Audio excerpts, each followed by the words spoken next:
say ya mo akwa ba bi Adom TV Badwam dwumadi so wa waje bresha ya da se papa edru fia da se ya de apo sa ma obumfu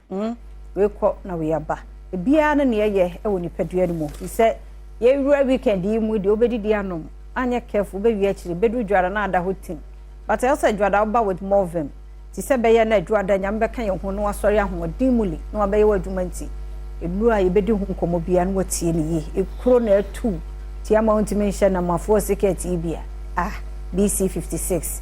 Kelmed 4 aje won madwadi na se ba bia wu ade ama oba pa de na dwa ade ne din komo oba pa no pa mu ache ya na ma ho aye fedodo asa na ntu a woti suni wow ho aye fe papa poda roma de chin fia da dru se ya ye hia mu ane ani age se nuo no wo ho ene me ma je me BC 56 ti ye de kwa ye adwuma ne ye de ho adanse no so aboda roma ye hwe nu a ewadwama so ne nne de hin na woka ho asem yo meda atiefo ase na mada wo so ase me de nchia efi Kelmed Pharmaceuticals Limited ebre atiefo ne ahwefo nyina no pe endro no ye de fi India manmu na ba o manmu ha no eye ahaban ma ene ye de ye natural side effect bi ani ebi na esi hoyi ye wo BC 56 cream eye ekredro ene ye wo pine leaf tablet ene ne ointment yede ye pals broni beka say hemorrhage and I say pals na cocoa trikasa mu cocoa and ye wo Molly's baby massage oil yede massage nkwada yede wasa nkwala and ye wo Iola's grape water eno say ye nkwala dura yede ma omonom omuye fu ayekutu from agina mu ne ade etew na afiri hoko na ye begina so ewo pine leaf the tablet and the ointment and a BC 56 cream eye ekredro sa pine leaf ni BC 56 the ever the enchase bia ye tini enko BC yeah BC say net here aban man ye de ye side effect bi enim if India man mama yam pene Kelmed na wa ya ade say yes ekro ye ade a ekro ekum enti say ye nchere ho no me pese me de ye numbers betudwa okay wa wo hwe na unua bi ekro atuno anase relative pe bi koma no ye numbers no eye 055 266 7712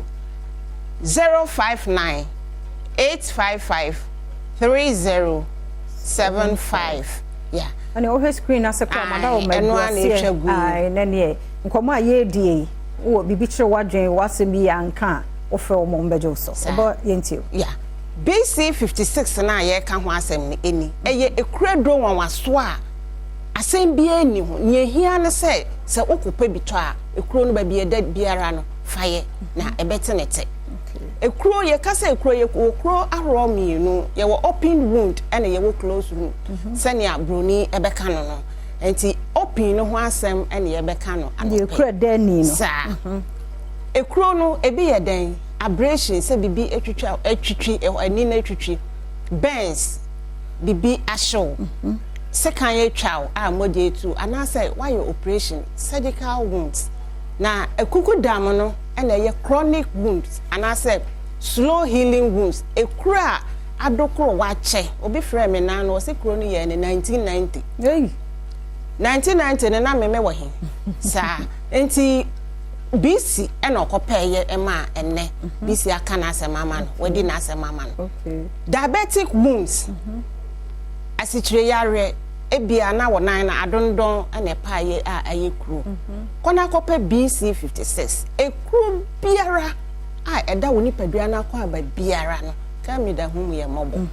wabuye mi akwa kofa BC 56 abe kona kope bi sane ekuro ni tie bia no na BC na adwuma no sane ye yi ni se wodi BC no eto ekuro ni so a kotwetwe ensuo biara ewo kuro ni mu na afi amni no ada ho no mre bi atwam ye se ekuro no ayete se nantwi bi eso na wo ase na afo BC ebe wawa enini nyinara na afi atwetwe ensuo no na granulation tissues no ayede amwano ye fra bibi epithelialization sa practice ni nyina ewo edroyi mu eyigi ni nyinara na bonus e wonu ni se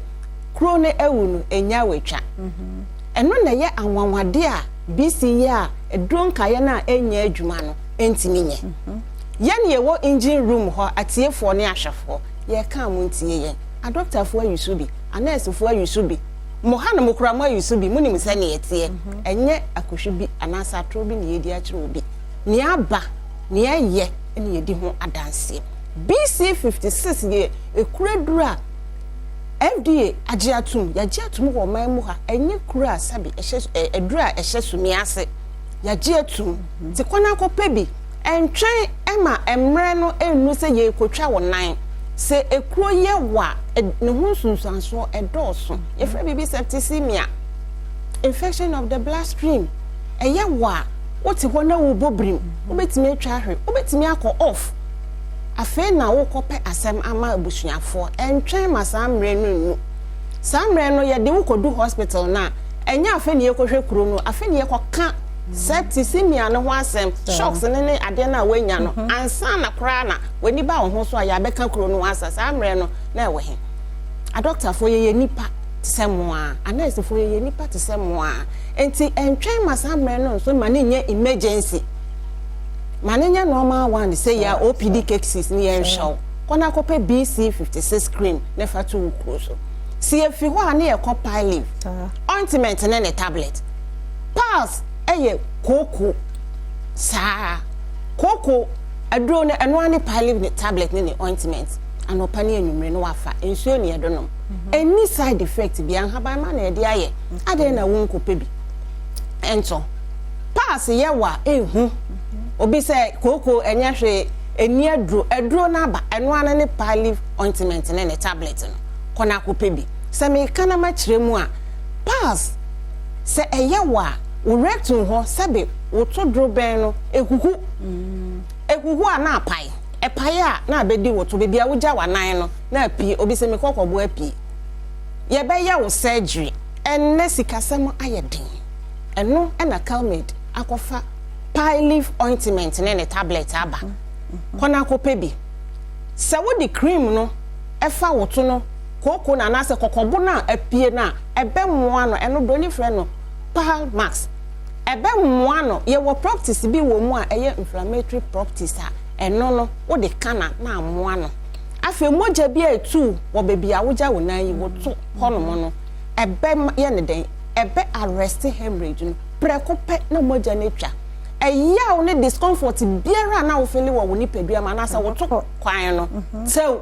na ye free ho woja wo nan bi afa bi ye woja wo nan afa bi ye eya me ka asem bi a doctor for ne a nurse for omaye pharmacology ye adusua bi a yesua fa enuro ho ono no wagye atumu a oyusu bi sabe be se menua wo de wonni sa medical side na wo nim de wo enduro ho oyusu bi ema obi na adaw enu ani pile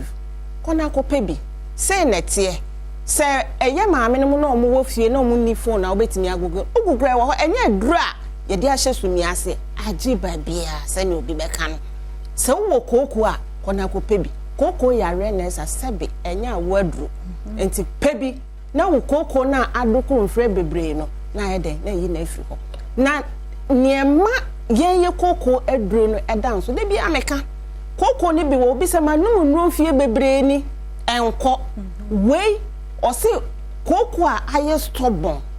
waye ne ho tintin trinti onum aduro bi anu watwi nani ato baby eno na pile leaf tablet ni ointment eye ho aduma otinitew okwa a omma afa wosan prevent broni cancer prevent o si ne kwan ema onya no ho kura na wamanimusu wa beye ne obeye eno ho asem ene ye kana no pay afa mi sense numbers ni bio aha nti se wo pe ye nuro ni bia numbers na wo be free 055 266 7712 and 059 855 3575 ye waso ye bebre a wo benya enuro yi bia to ukotudu opposite eye nuanum kramofo asori dan na wo benya bi adabraka opposite Malcolm ubenya bi na plaza Okanshi Elohim Adepa House Okanshi Ashaman opposite Menya Krobo Rural Bank ubenya bi Okomadina opposite Malcolm ena Kofoodua Gapsin Pharmacy Bano Pharmacy Sunyane Green Light Pharmacy Mose Pharmacy 6 Stars Pharmacy ena Oko Cape Coast Buse Pharmacy San Cottage Pharmacy Pena Herbal Shop ena Ashin Pharmacy Kumase Costa Pharmacy Freddy Mens ena Obuase Smart Herbal Shop oko hono ma ubenya be ena pharmacy bia ewo Ghana ha nyira bowura mu o se Kelmed de no wanwaso na wakofa fi India man mu aba no mu mami bi nia echi ni se uto a unyusu de enya adwuma se unyusu nko ade a obehu results sa nyame sha ntiemfa wonsi ha no pay ye bompa ese na wotwe besim nkwa hoden be wo ho ne asa hia mu biem ye da se pa enti Kelmed Pharmaceuticals for ne te won ka no Pilif na ope anase BC 56 ekura duro ayede ekura ewani so nya ekura wo mu eyemiate aha unya bia now de solve problem numbers no e no de ma ye ofra wo ma bibia kire wadwen no now no one more akasa